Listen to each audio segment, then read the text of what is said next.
What's up, guys? Mr. Hadnot with HadnotandSonsUSA. Hope all is well. Today's episode, we'll be replacing the license plate bulbs. I'm going with the LED bulbs. There's two ways you can do this. Mine's the easiest way. Just replace the bulbs.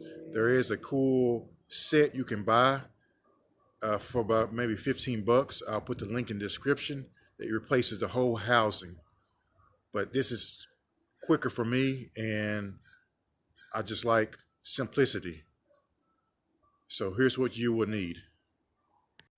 All right, guys, the bulbs cost $13.49, and that is the part number right there. And these are the bulbs, cool white. Your regular bulbs are 168 or 194, so these are compatible, and you have a better view, in my opinion. To replace the bulbs, you just take your Phillips, unscrew the screw from the housing, slide this out like so, and pull this out, and just twist and pull your bulb out.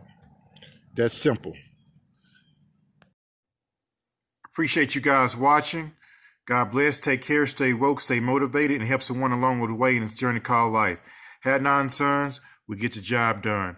Merry Christmas and Happy New Year to you guys.